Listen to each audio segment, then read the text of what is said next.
Had a lot of the horrible things. The world is exploding. If you take a look, I mean, the whole world is exploding.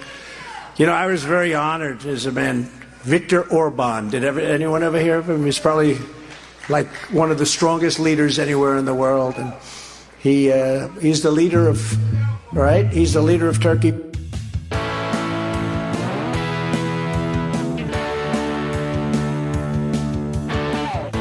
Hey everyone, welcome to Gaslit Nation. It's Andrea Chalupa, your host. I am the writer and producer of the journalistic thriller Mr. Jones. The film The Kremlin and its proxies don't want you to see, so be sure to watch it. So we're going to start off, if you're looking for a ringtone, might I suggest this audio clip of Jenna Ellis crying? If I knew then what I know now, I would have declined to represent Donald Trump in these post-election challenges. I look back on this whole experience with deep remorse. For those failures of mine, Your Honor, I have taken responsibility already before the Colorado bar who censured me, and I now take responsibility before this court. Very positive development, and I will have you know as well that I talked to someone connected to a lawyer in the DOJ who works on national security who's going to be moving to Jack Smith's team in January to work on the classified intel investigation, you know, where Trump was keeping all of our national secrets, including nuclear secrets, while we're at a time when Russia's threatening us with nuclear war, at Mar-a-Lago, a viper's den of Russian espionage. So that too is heating up. The big Jenna Ellis plea deal where she becomes the fourth co-defendant to plead guilty, admitting to aiding and abetting false statements for reduced sentence. That is very much the noose tightening on Giuliani and maybe even eventually Trump. So, but again, our Constitution allows people who are indicted to continue to run for president. We don't know what would happen if he were to go to prison. Regardless, we're all going to stay vigilant on all of this and fight like hell to secure our democracy in 2024. We have no choice. The freedom for us here at home depends on that. The protection, the independence of what's left in our court system depends on that. And obviously, democracies around the world depend on that, including Ukraine. So, yeah. So I want to start also with a very sad announcement. As you know, Sarah and I have both been struggling with people in our close loved ones in our immediate families who are seriously ill.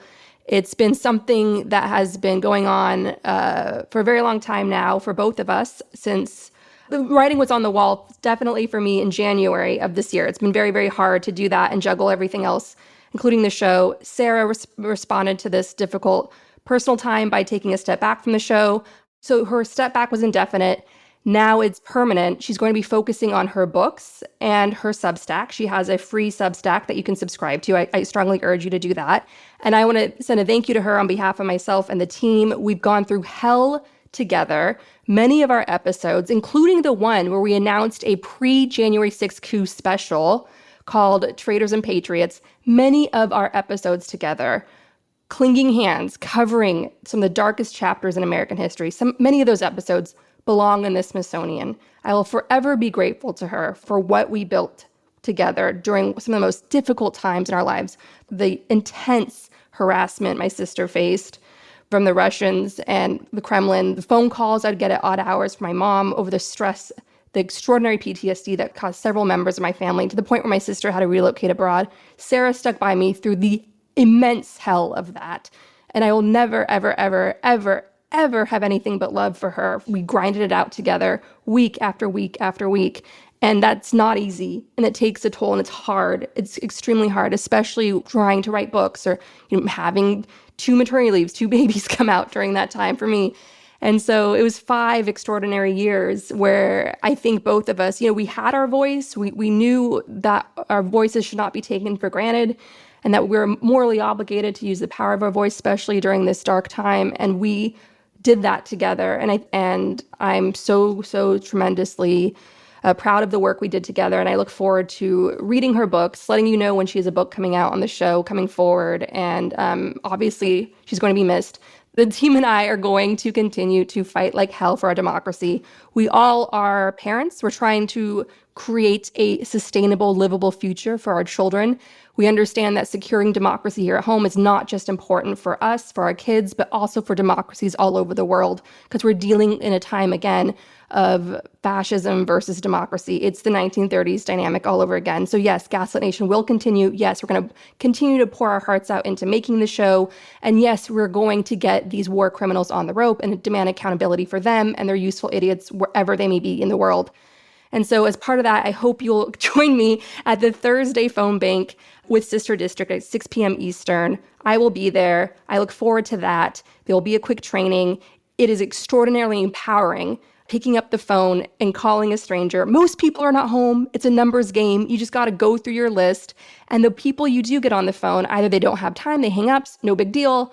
If you want to build anything in this world, whether it's getting a film off the ground or starting your own business, whatever it may be, you have to risk people hanging up on you. So that will happen, obviously, when you're phone banking for democracy. But the people you do get on the phone, they need help. They genuinely need help. They're busy. They're dealing with a lot. They need to be reminded where their polling place is. So those are the people we're going to be reaching together. So if you feel any sort of intimidation or reluctance to go, just go. Dip your toe in the water. Get a little warmed up. Warm up your voice a bit with me, and let's just try it out together. Virginia matters, because if we allow Virginia to slide further into the far right, it could be the next Missouri. It could be the next Ohio. So I hope to see you Thursday, 6 p.m. And then another thing I want to draw your attention to, there is an extraordinary series on what happened to the Oslo Accords. I'm going to link to it at the top of the show notes, and we're going to be playing a sample of it later in this episode. And as always, yes, we're going to be touching on the crisis in the Middle East, Israel and Palestine. If I get anything wrong, if there needs to be added context, or if you just want to vent, because I'm going to be venting here about bringing all of this news analysis. So if there's anything I fall short on, please join the conversation. Leave comments on Patreon, Instagram, Threads, Blue Sky, Mastodon, Spoutable, Post. Wherever you are, I will find you. Or email gaslitnation@gmail.com. I want to hear from you, because obviously this is a big time of grief. There's a lot to make sense of, and the videos, the footage, everything that's been coming out are just getting harder to process. It makes it harder to face the day sometimes, but we're going to be doing that together as we continue this discussion. And I will be reading some comments we received on the last very raw episode. And I thank everyone for keeping your comments civil. I know how hard that might be. I'm sure many of us, I know I am, we're dealing with friends, very dear friends, people who we are emotionally dependent on, who feel a certain way about Israel and Palestine. And it may not be a way we feel at all. And they may bring us stories. They may make claims that we could easily fact check, because we know we've been covering this story very closely. And I want to just tell you from my own experience, as long as that friend isn't cheerleading the mass murder of innocent people and civilians, because that's how you know to stay on the right side of history, is you always ground yourself in who are the most vulnerable people here. It's the civilians. It's the civilians of Gaza stuck under a terrorist regime backed by Russia. It's the civilians of Israel, many of them leading the most historic, largest protests against a wannabe autocrat aligned with Russia, whose demagoguery made Israel vulnerable to the worst attack on Jewish life since the Holocaust. It is the civilians trapped under corrupt, brutal regimes. It is the civilians. So if you have a friend who, as long as they're not cheerleading the loss of innocence, but if they're just venting to you, if they're confused, if they hold one side, they clearly align with one side over the other, but they're not celebrating the mass murder of their so-called enemy, right? Because that's where you'd want to draw a line. But if you have a friend that feels a certain way, I would caution to resist fact-checking that person at this time, even though the facts are on your side, because what I'm seeing in my personal life, especially given the assassination of a Jewish leader, there are people who are genuinely scared out of their minds right now and genuinely scared for their children right now. And so it's hard because, you have friends who are coming to you and they just are venting and venting and venting, and you might know things. It's not the time to fact check them. I'm just telling you from my own experience is, don't make the mistake I did where I tried to fact check a friend who just needed me to be a friend and shut the hell up and let them grieve. So it's okay. You're not betraying the truth. The truth is the truth. I made a whole film about how the truth cannot be killed. The truth is the truth. The truth is powerful beyond all measure. The truth is the truth. So but let people right now who feel a certain way about this come to you because you are historically their emotional rock, their emotional support, and they've been that to you historically. So just let people grieve. And I know it's hard. Save the fact-checking for another day. Just be a safe place for the friends in your lives who now suddenly feel in this post-October 7th world, whatever side they fall on, that they are now walking around with a target on their head. So just be a safe place for those who need it right now. And don't lose friendships over this if you can avoid it. It's very clear online who among us online is watching videos coming out of one atrocity versus the other. Whereas I think our moral obligation, if we're up for it, if we're mentally, emotionally in a place where we can handle it, I feel sort of, personally speaking, a sense of moral obligation to watch videos from not only the disgusting ISIS-level attack and the gleeful pride those Hamas terrorists felt, killing children in front of their parents, killing parents in front of their... We all saw it. We all saw it. And at the same time, I'm looking into the eyes of little girls in Gaza who are suddenly orphaned, and it's not even over yet. It's not even over yet for them. And I'm staring into the eyes of these videos of these Gazans that are trapped. And I understand Hamas is a terror regime. I understand Hamas has no credibility, and they're giving up these hostages for so far because there's some return on for them. There's some guarantees they need for them. And they have babies, they have elderly, they have people that need real medical care. Okay, so Hamas is the worst. I understand that. But I also understand that Israel is in immense danger even before October 7th. And that's something we need to pay attention to. This is so critical. So I'm going to read the words of a special guest we're going to have on the show today, the Pulitzer Prize winning historian Anne Applebaum, the author of essential books, The Gulag, as well as Red Famine, Stalin's War on Ukraine, a book that cites my grandfather's testimony to a researcher in the U.S. Congress's investigation into the Holodomor, Stalin's genocide famine in Ukraine. I had no idea my grandfather even gave testimony to the U.S. Congress in their investigation until Anne Applebaum's book. She cites it in chapter 11. It's extraordinary. And thanks to her book, I got to get the original footage. So Anne Applebaum and I worked with the same researcher and historians, the same researchers that helped me on Mr. Jones, assisted Anne Applebaum on her book, and they gave me the audio of my grandfather's congressional testimony, and I got to hear his voice all these decades later, my safe place in the world. So I'll forever be grateful to Anne, and I'm thrilled that she's going to be on the show. She and I sat down for an interview the Friday before the historic Polish election, which saw a coalition finally unite together and defeat the Trumpian far-right threat in Poland, which had packed the courts, taken over the state media, created an atmosphere of hate and violence towards LGBTQ plus people, towards refugees, and they finally were defeated through the power of coalition. And so this conversation, this excerpt of this conversation you're going to hear was recorded then. I did not run the show earlier due to the war that broke out between Israel and Hamas. So this interview was supposed to run 2 weeks ago. We're going to have an excerpt of it now. But I want to share from a recent piece that Anne wrote in The Atlantic on her recent reporting trip to Israel. I'm going to read this now. When I asked people why they had sacrificed their time to join a protest movement, they told me it was because they feared Israel could become not just undemocratic, but unrecognizable, unwelcoming to them and their families. But they also talked about a deeper fear that Israel could cease to exist at all. The deep, angry divides in Israeli politics, divides that are religious and cultural, but that were also deliberately created by Netanyahu and his extremist allies for their political and personal benefit, weren't just a problem for some liberal or secular Israelis. The people I met believed the polarization of Israel was an existential risk for everybody. End quote. And I will link to that in the show notes. And I want to say they were right. They were right.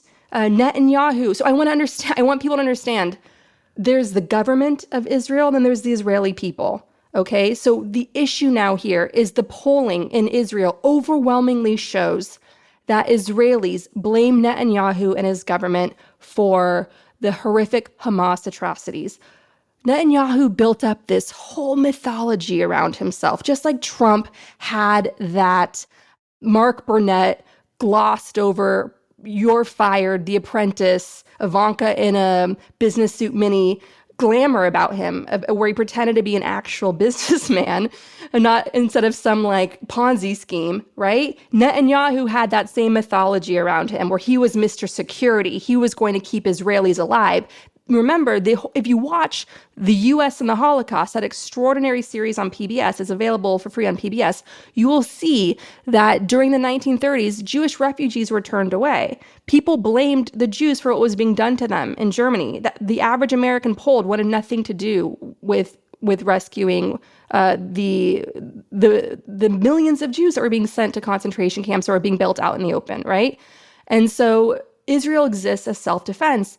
And Netanyahu gave a promise that he's the strong man, he's tough, he's surrounding himself with people that aren't afraid to get their hands dirty and fight and do what needs to be done, whether it's politically correct or not. He built up this whole mythology, and Israelis voted for that again and again. So he became Israel's longest serving prime minister. Israelis voted for that.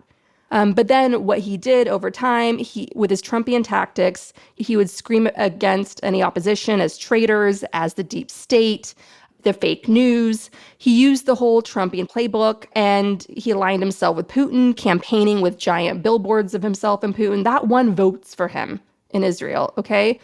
And he openly was attacking the court. He openly was attacking the court, and he was at war with the security forces, with the reservists. So the whole crisis was, if Netanyahu turns this into a dictatorship, then what's going to happen? People are going to be demoralized. They're going to be at war with each other. And Israel's enemies are going to take advantage of that. And that is what happened. But the danger now, with the majority of the Israelis polled, they want Netanyahu gone after the war is over. Do you understand the danger in that? That the Israeli people wait until this war is over to get rid of Netanyahu. Do you think Netanyahu, who's been trying everything to stay in power, including attacking the very independence of Israel's judiciary, do you think Netanyahu, who's under investigation for corruption, do you understand he's not going to have an incentive? A man who has a long track record of being driven by his own greed, his own ego, his own personal interests. You're taking away his incentive of ever ending this war. And he's already telling us that he expect a long war, 10 years. And there's reporting that Biden's team sees zero plan for what Netanyahu wants to do with Gaza. By their own admission, Netanyahu, the Israeli army, has lobbed over 6,000 bombs into Gaza, an area just twice the size of Washington, D.C. in less than a week. And I want to tell you something. I just spoke with a military expert, someone who had done several tours of duty in Iraq and started off as a young man in Vietnam and had worked at the Pentagon. And I talked to him about what is Israel's strategy other than war crimes. And there's so many human rights organizations, from Doctors Without Borders to Human Rights Watch to Amnesty International, all saying the same thing. There's indiscriminate bombing of civilians trapped in Gaza. Like, the number of civilians killed in Gaza far exceeds those that were brutally tortured and murdered on October 7th. There's no proportionality here. It's just a scorched earth campaign of destruction. This military expert I spoke with was really struggling to come up with what the military strategy was. He could say, well, it could be to prepare for a ground invasion, which is going to be extremely costly to IDF soldiers. It's extremely costly to go into Gaza, where Hamas has probably one of the most sophisticated tunnel system in the world, and like anything the U.S. has ever had to go up against, including in Viet Cong. It's that's going to cost even more in Israeli lives. Do you really want that? No, absolutely not. And more people are going to die. More people are going to suffer. So what about the hostages? How do we free them? Obviously, Hamas has zero good faith. And even though more and more people are raising their voices for a ceasefire, even some paying the price of being disinvited to speaking engagements or being demoted, as happened to one power agent at CAA, the big Hollywood talent agency, even though people are speaking out, demanding a ceasefire, calling what Israel's doing as a genocide, because Israel, as has been reported, has used genocidal language, a leak to a Guardian piece outlining that. The most important thing here is just to end the cycle of violence. And if you want to talk about how we got here, we're going to play a clip now from that 3-part series from that Oslo podcast. And you're going to hear now from Jan Egeland, who was Deputy Foreign Minister of Norway in the early 1990s, who had a driving role in the secret negotiations that led to the Oslo Accords. And he outlines here how we went from the Oslo Accords, which were an interim agreement where the Palestinians and the Israelis agreed to finally talk to each other. That was what Oslo represents. Both sides finally agreed to talk to each other, where for a very long time, it was illegal for Israelis, for anyone in Israel to go talk to the PLO. And so they agreed to talk to each other. They created a framework for that conversation, and they set a deadline of May 1999 where they were going to establish a plan towards implementing greater freedoms, greater peace for both sides, where they could live together in tolerance. They don't have to like each other, but they can live together with shared dignity. So now you're going to hear from one of the chief negotiators in that plan on where things went wrong. Coming on to that perpetual conflict, obviously the diplomatic process is stalled, to say the very least, at the moment. Do you think now, with all your experience, do you think this conflict can be solved? It can. All historically, all wars end. The 30 war ended after 30 years. The 100-year war after 100 years. So this will end somehow, and it will end with political agreements. But what's heartbreaking is that it's not easier now than it was 30 years ago in 1993. It's more difficult than when we did not succeed, when we failed in the 1990s. Many more illegal settlements, hundreds of thousands or more settlers on Palestinian-occupied soil, even more Palestinian refugees far away, 3rd, 4th, 5th generation of refugees. So a more complex issue, more bitterness between the two sides. The leaderships are not at all of the same quality in terms of able and willing to make peace talks. The Palestinian leadership is split, weak, old, and the Israeli government is full of extremists. And there's no other way of explaining these types who are encouraging violent settlers to beat up Palestinian women and children. This is the leadership now. So one of the lessons, I think, is we could not have a secret Oslo channel now between the two sides because they would be unable and unwilling to talk. Only chance now is a forceful, muscular mediation led by the United States. And now you have Biden, who has not called for a ceasefire yet. And I want to be clear that the ceasefire has to happen because far too many civilians are being killed. It's collective punishment now. It's illegal by international law standards. There's international law of warfare, and you have to ask yourself, to be honest with yourself, yes, Israel has a right to defend itself, but it does not have a legal right to commit war crimes. And on top of that, if Ukraine did what Israel was doing, do you think Ukraine would continue to get support from the international community? So if you care about the future of Israel, if you have any special connection to Israel, it is absolutely in your best interest that Israel protects its standing with the global community, because already the horrific videos and images coming out of Gaza are dividing the global alliance to protect countries like Ukraine and to secure global support for Israel. It's undermining Israel's own cause for freedom and protection in fighting Hamas, okay? The war crimes need to stop on the Israeli side. There needs to be a ceasefire, not because it plays into whatever the hell Hamas wants, but because it protects Israel. It protects Israeli democracy. It protects Israel's future. Trust me, as an American that watched as my country became a pariah on the world stage with Iraq and Afghanistan and the Pandora's box of terrorism that unleashed on the world, this war is being used by Netanyahu, a callous man, to try to stay in power, who was already hurting Israel before this crisis started, whose own corruption drove towards this crisis, whose own propping up of Hamas to sideline moderate Palestinians led to October 7th. Okay, that's all documented by Israeli analysts in the show notes for this episode. I'm going to now pause for a minute and read responses from listeners to last week's episode. Thank you to everyone for keeping your comments civil, given how much so many people are hurting inside, especially if they have any connection to what's going on over there, to the war. So the first listener wrote in, Andrea, Hamas literally has the genocide of the Jewish people written into their first charter. Israel tries to avoid civilian deaths, but Hamas is using civilians as human shields. What is happening to the Palestinians is not a genocide, but a war crime that Hamas is deeply complicit in. Don't use the term genocide so flippantly. So I'm going to answer that in this next segment. Another listener wrote in, and the answer is a ceasefire before Israel can even get the hostages back, much less exterminate Hamas. I mean the freedom fighters. Yeah, so you're referencing, I don't agree, obviously, to some idiots on the far left who have no moral consistency, who try to romanticize Hamas's disgusting terrorism. Those same useful idiots on the left also call Ukraine whatever the hell they say about Ukraine, but they're the fake anti-imperialist left. They have no moral consistency. So no, that's not what we're saying here. Then another comment that we received says, I too struggle with how to talk about this topic. It seems that power players of the world have crafted the global discussion to where it is impossible to just look at people killing others and want to focus on stopping it. If we take a side, we risk the other side thinking we want them dead. If we don't take a side, then both sides can accuse us of wanting them dead. And that approach leaves no room in the discussion for any conversation other than a divisive one. Global power players, 1. Those who want people to stop killing each other, 0.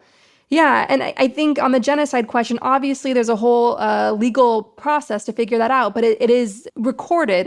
And again, look at the show notes to this, that there's genocidal language being used on the Israeli side. And again, look at the show notes. It's not just the fact checking that went into this episode, but also resources, ideas on how to move forward from experts who have covered this conflict for years, and voices to amplify that are on the ground there. Thank you everyone who submits your comments, and I will continue reading everything that people are writing on this crisis as it continues. So I will repeat what I said in the last 2 episodes.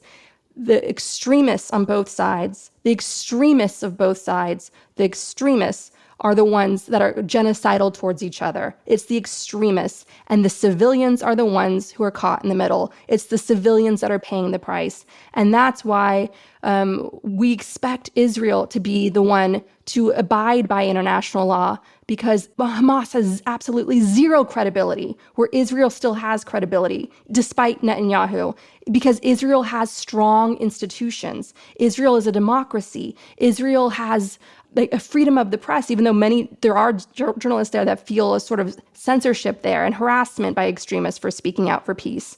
Okay? So because Israel has greater credibility in this situation, in this crisis, we expect more from Israel. Hamas has no credibility, okay? So there has to be a ceasefire. It needs to stop. Because remember, just sending in those aid trucks is like putting a Band-Aid on a genocide. And that's not playing into Hamas. And there are other ways to negotiate. I'm going to link to an article at the top of the show notes from an expert, an Israeli, who worked on previous negotiations with Hamas, who outlined solutions on the way forward on how to pressure Hamas. And of course, the U.S. has to play a key role in that. And the U.S. has to pressure Qatar to kick out Hamas leadership from that country and further isolate Hamas leadership and so on. So there's all sorts of ways to pressure Hamas to get those hostages released, including the children who are traumatized, including children that were not only kidnapped, Israeli children that were not only kidnapped, but they're being held by terrorists in a tunnel system that one of the hostages who was let free described as spidery. How dark and disgusting and dangerous must those tunnel systems be? So these children watched their own parents be killed, probably in front of them. The last sights they had of home was sheer terror, and now they're being held hostage by terrorists. They need to be returned home. But the way you do that is not by indiscriminately slaughtering civilians, because that hurts Israel. And it is exactly what Netanyahu wants. He wants a long war. And the ground operation of Gaza is going to be a disaster. It's going to just lead to more Israeli lives lost. So send in special op teams, support that. Israel, you've made your point. And I know I'm going on and on, but it's just my heart is breaking. So that's what's oozing out of me right now. In this discussion, you're going to now hear with Anne Applebaum. She describes why we need to fund Ukraine, what the stakes are for the world. And as I mentioned at the start of the show, this discussion was recorded over 2 weeks ago, so it does not include the current war, but I will finish off by reading an excerpt from her must-read piece in The Atlantic, where she writes, We are too far from a solution right now to even imagine what that might look like. I can only offer this imprecise thought. Someday, Israelis and Palestinians have to find some way to live next to each other, both relatively prosperous and relatively free, in states that they feel at home in. A unified Israel will find it very difficult to ever reach that solution. A divided Israel never will. I'm going to add to that by saying Netanyahu needs to go. He needs to go now, not until this war is over, because if he does not go now, he will deliberately protract the war just to keep himself in power. We know that. When somebody tells you who they are, believe them. We know who Netanyahu is. He's going to kill more innocent civilians. In Gaza, he's going to get Israeli soldiers needlessly killed with his chaos, right? He's openly at war now with the security forces in Israel. The reports are coming out that he's just being belligerent. Imagine Trump in charge of a delicate hostage situation. That's what we have here in Israel. Netanyahu needs to go now to save countless lives. Too many have been lost now. And Israelis, we need to support their internal struggle for democracy and security, and we need to help them come together, Israeli parents and Palestinian parents, healing their shared trauma and moving forward, creating a new generation of leaders coming together with their shared hopes of a livable future. I live in Brooklyn, New York, in one of the most diverse precincts in all of New York City. I encounter all sorts of parents from all backgrounds on the playground. We are exactly the same when it comes to talking about our kids. As we've seen just with the Oslo Accords, with the Israeli and the Palestinian who famously were at the center of negotiating the Oslo Accords, which inspired the play Oslo. At the center of that was two men who bonded together in those negotiations as parents, as dads. That's what we need for a future, not just for their kids' sake, but for all of our kids' sake. And now here's Anne Applebaum.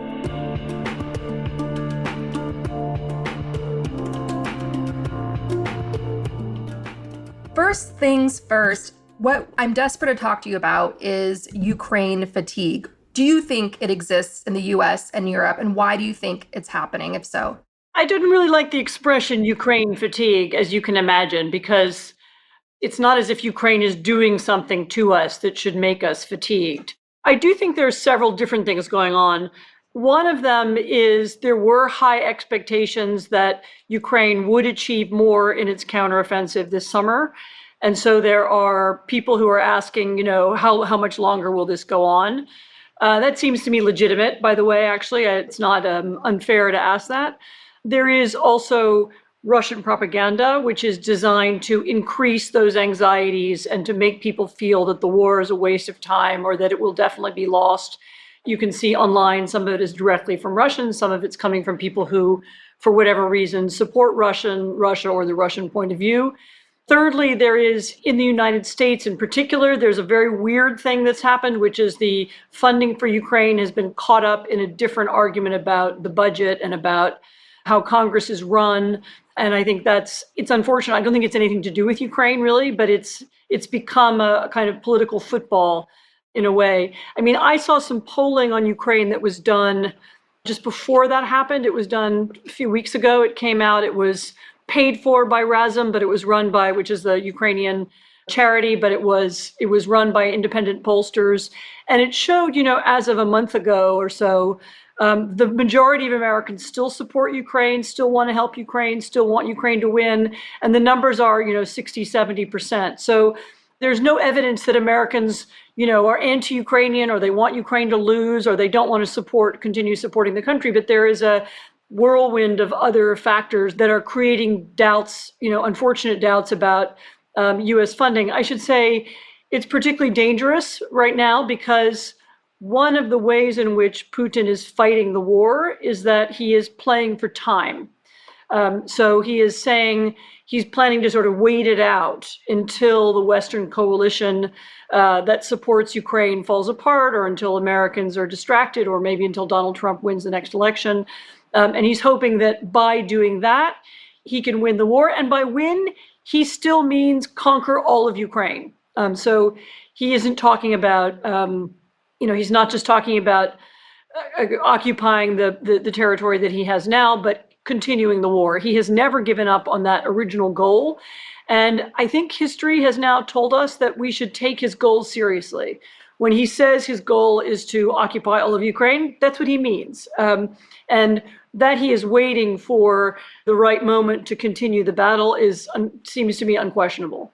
What's in it for us as Americans? You see these polls and discussions on the left and on the right in the US saying, land for peace. Ukraine needs to make some sort of compromise. They need to come to a negotiating table. They need to give up on Crimea and Donbass and so on, so lives can be saved, so this war can end. What do you say to that? And what do you say to Americans who are really just saying, what's in it for me? I need to make sure that I get my Social Security. I would like to have universal health care. I would like to see more investment in climate infrastructure. Why are we giving billions to Zelensky? So what would you say to those two things? I think those are obviously two separate questions. The trouble with land for peace, there are two important problems. One of them is the one I've just mentioned, which is that there is no evidence that Putin wants to trade land for peace. If there was something we could give him that would make him stop forever and he would stop fighting and he would say, all right, I'm done now. I recognize Ukraine as an independent country. It's my neighbor. Let's open trading negotiations. If there were some version of events like that, then maybe we could discuss it. But there is no evidence that he wants to stop. And the danger is that maybe at some point we could negotiate a ceasefire. And what happens after the ceasefire? So he builds up his army once again, and he attacks again next year. And so if you want the war to be over, really over, like it doesn't ever start up again, then what you need is a political change in Russia, by which I don't necessarily mean regime change. I'm not talking about democracy or anything like that. You need the Russians to conclude that they can't win, that the war was a mistake, that they'd be better off going home. You need the French to come to the same conclusion that the Soviet Union came to in Afghanistan, or the French came to in Algeria in 1962, when they said, right, Algeria is a separate country, not our country, not part of our empire, we're leaving. And so you need Russia to get to that moment, and then the war will be over. Anything between that, anything less than that, and the war isn't really over. So that's the first problem. The second problem is it's not so much Russian occupation of land that matters, that it matters where on the map the border is drawn. The problem is what's happening to the people in occupied territory, in occupied Ukraine. There are concentration camps being built. There are random murders of people on the street. There have been mass targeted arrests of teachers, local leaders, police. Pretty much all the mayors of all the small towns in eastern Ukraine and eastern occupied Ukraine have been kidnapped, have been disappeared. You also have the phenomenon of kidnapping of children. Children are removed from their parents, or they're removed from institutions and they're being taken to Russia, Russified, given new names. So you have unfolding in eastern Ukraine and southern Ukraine in the occupied territories, you have unfolding a genocidal regime of a kind that really we haven't seen in Europe since the Second World War. And so you have to ask yourself, are we going to accept that? Is that okay? Are we fine with that happening in that territory, particularly since these are things that have happened in that part of the world before? Those are the two problems with land and peace. Probably the first one is the most serious in that there have to be two sides to any negotiation, and right now there is no evidence that there is a Russian partner. There isn't anyone on the other side to negotiate with. The second question for Americans, again, that answer has two parts.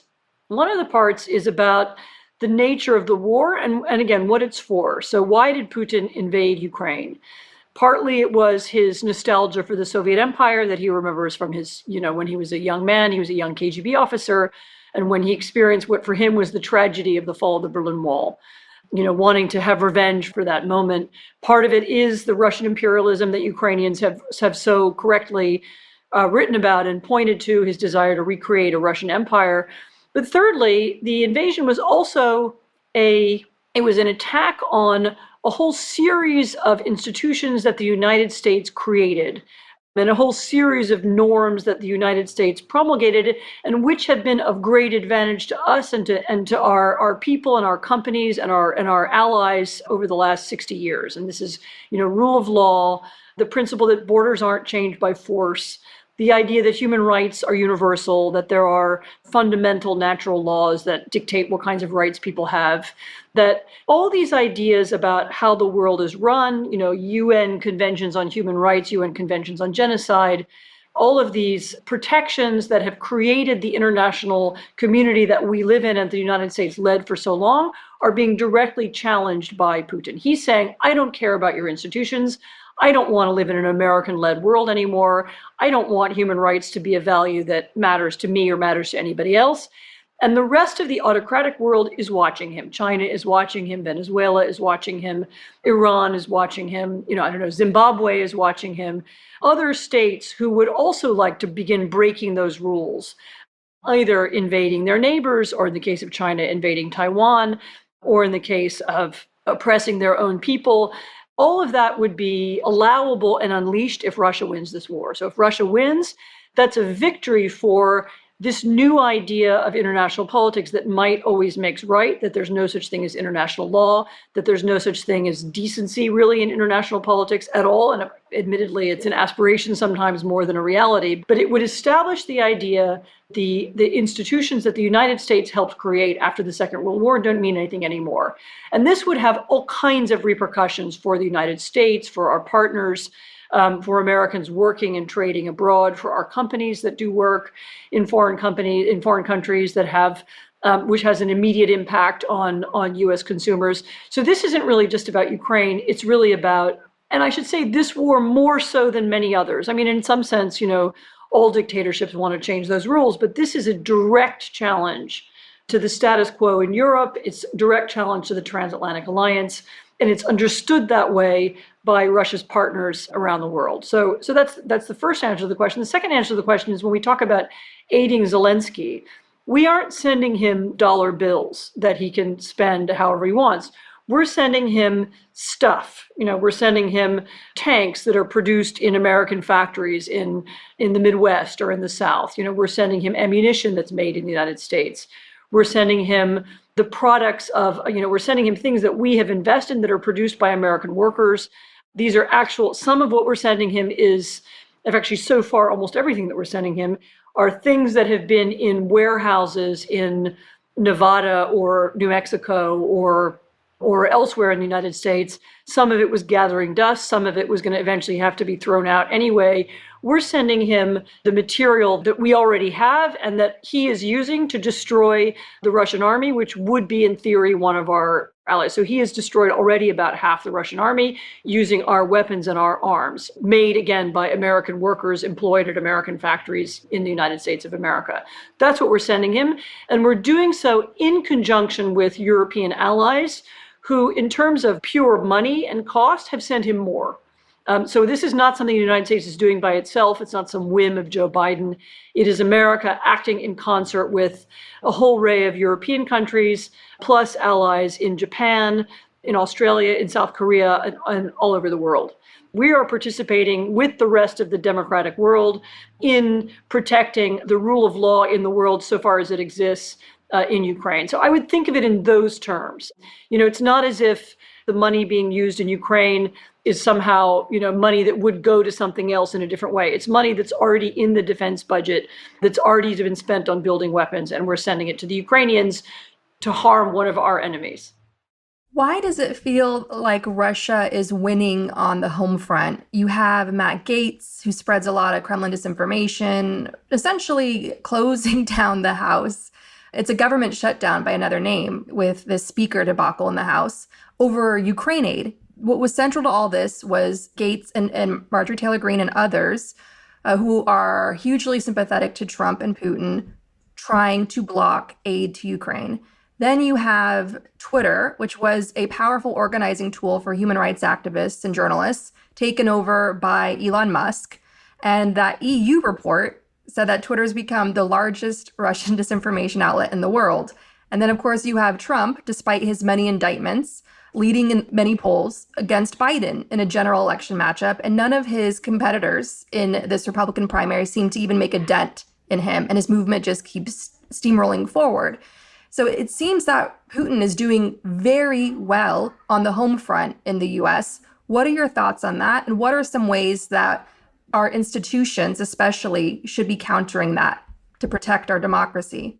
What's happening in Congress is not just about Russia, to be clear. I mean, I think the existence of a small group of very radical Republicans who are opposed to the normal operation of government in the United States has a lot of sources and causes aside from Putin and Putinism. We could start this podcast from the beginning and begin talking about, what went wrong in American politics a while ago, and that would probably get us to a set of different answers. It's also true that the government shutdown is not only about Ukraine, it's about other issues. I feel that Ukraine was caught up in it and is sort of accidentally. Unfortunately, I don't know that it's the main issue at stake. I mean, the main issue, as I said, is that Matt Gaetz and Marjorie Taylor Greene and others don't want the United States government to operate smoothly. They're trying to prevent it from functioning. And they have all kinds of reasons why they think that's going to help them personally, that's going to get them reelected in the districts that they live in and work in. And that's the cause of it. I mean, taking a step back, you're right that there is something broader going on. And that is that, as I said in my previous answer, there is a kind of competition now between the autocratic world and the democratic world. And the autocratic world is willing to use, any tools that it can to intervene in our politics in order to achieve their aims. And as I said, they didn't invent American dysfunction. They don't have to. They didn't invent Marine Le Pen's far-right party in France. They didn't invent Viktor Orban. They don't invent these things, but they do seek to amplify and help them. And they do so through the use of their own propaganda. That was what the one piece of evidence that the Mueller investigation produced some years back, showing how they try and play games online.